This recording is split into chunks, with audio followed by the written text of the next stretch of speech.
Hi, I'm Cliff. And I'm Randy. And we're here at the Big E in West Springfield, Massachusetts, talking to some business owners. Our guests right now are Brent and Paula Gorin of Milford, Connecticut. Tell us about your business.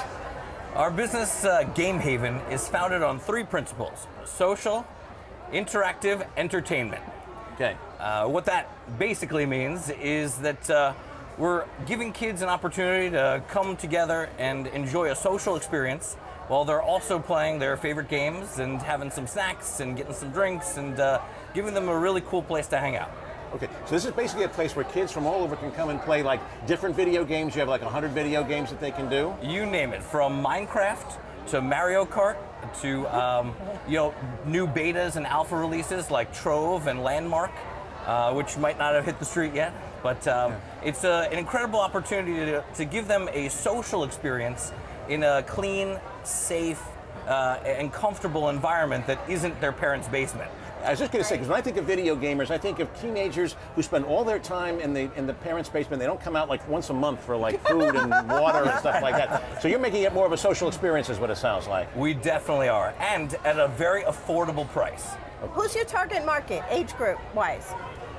We're looking at kids as young as 8 years old Really? who are interested in things like Minecraft, and maybe they play on mobile devices like iPads or the cell phone. As old as 22 and 23, which is, the post-community college kind of crowd who's interested in a more competitive gaming experience. Okay, so you must be a gamer yourself, obviously. I grew up in the ranks of the gamers. All right, and you? Notice his wife agrees with that totally. Okay. Not a gamer, but I appreciate. Paula put a sign right over the computer in our house that says, "A clean house is the sign of a broken computer." And that's perfect. Because I'll say, video gaming is becoming huge right now. They're actually having like sponsored tournaments now. Oh yeah. I have a nephew who is an Xbox champion. He's nationally ranked, and he has actually played like in almost like stadiums where there's TV sensors and people can actually watch a video game while it's in progress. Are you guys planning to do anything like that? Well, the world of esports, as it's called, esports is growing exponentially. Right. In fact, just last month, actually towards the end of August, there was a grand prize of $11 million for the World Championship of Dota. The game is called Dota 2. We're in the wrong business. We are in the wrong business. I am so in the wrong business. Sending your kid to a video game championship to win $11 million. Well, there is a college in the Midwest right now that is offering a scholarship to champion video game players. Okay. Wow. Right. To answer your question, it's definitely something that we're aware of, and something that we're kind of trying to keep our finger on the pulse of the industry to gauge reaction within our local demographic. Okay. Because let's get to the heart of this. This is really a real estate business, isn't it? I mean, you're going to need. You can't do this in a tent like this, right? No. You need some serious square footage. I mean, what are your needs in terms of space? What's a perfect space for this kind of a business? Right now, we're looking at things like demographics, population density. We're looking at median household income, and the idea for Game Haven to really succeed is to find a space that's in a equidistant between certain schools, or maybe after school activities, or close to a movie theater, places where people are already coming out of their house. Yeah, that's smart. Get the market first and then look for the space. And then let that dictate the space. Right. That's absolutely perfect. Is it more male, you think, than female, or is that about even now? Because it used to be very male dominated. One of the biggest surprises in the demographic is that older women are the rising population or rising demographic for taking over teenage boys. They're focused on a different type of gaming. It's called what I like to call omni gaming, which means that they're playing more games on venues or mediums like Facebook or on their cell phones. Candy Crush. There you go, Candy Crush, or Farmville. Farmville is a big one. The Sims, that simulation. Well, The Sims is like where you can have an avatar in a make-believe world, and so either way. So what we're trying to do is not pigeonhole ourselves into just the teenage boy market. And we're going to give people lots of different ways to do what would otherwise be a very solitary kind of thing, activity in a social setting. Do kids want that though? I mean, do they really want to be around other kids when they're playing these games? I mean, is that what your research is showing? Yeah, is it competitive? It's Like very, if I'm sitting next to you, very competitive. and playing, are we competing against each other?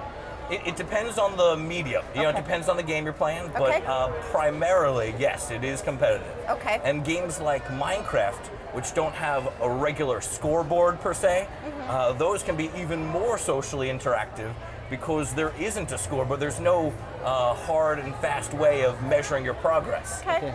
Brett, you're talking about a pretty big age group here. You're talking about kids like 12 to like 23, 25. Sure. Is there any concern about having kids of different ages mixing? Like some of these kids are of drinking age, some of them aren't. Is that something you're thinking about? We are aware of that, and what we're using to kind of segregate, so to speak, is different times during the day. So, you know, after school, maybe from 2 o'clock to about 4 o'clock, we intend to implement an after-school program that's geared towards younger kids. After maybe 5 o'clock to 7 o'clock, we've got some middle schoolers, maybe high school kids who are looking for other activities or outlets if they're not involved in sports or whatever. Right. And then as it gets later, especially on Friday and Saturday night, what we'll offer in the beginning of the night is almost like a babysitting type of service, so parents can go out and have their date that's night. a great idea. But before it gets too late, you know, by 9 o'clock or 10 o'clock, we have a curfew, and then the older kids can kind of come in. So there is, because you're going to have to think about that, especially if you're serving food on the premises too. Yes. Because I mean, the one thing parents are going to be concerned about is that this be a safe environment. Right. That's what they're concerned with. Safety above all. Security is going to be a fairly big expense. You're going to have to hire some guys that look like me, you know, to go in there. Well, to kind of I missed my calling. Just like come back to what you were saying, the area or the place that we're looking at, it's got to also have that very safe nucleus, around. Because I'm a failed bouncer. Randy knows it. But I'm a failed bouncer. This is one of my past careers that did not work out before I started doing TV. Right. So. Because you're too nice. That's part of the problem. A nice bouncer doesn't, it just doesn't do it anyway. So what are you thinking? What do you think about launching this? Yeah. We are in the process of looking for a space. I've secured investors. They're really creditors at this point, and they are endorsing our startup. Okay. And we're looking for a space to launch, hopefully in somewhere between Norwalk and Milford in Connecticut. Great. But how much startup capital do you think you're going to need to get a business like this off the ground, Brett?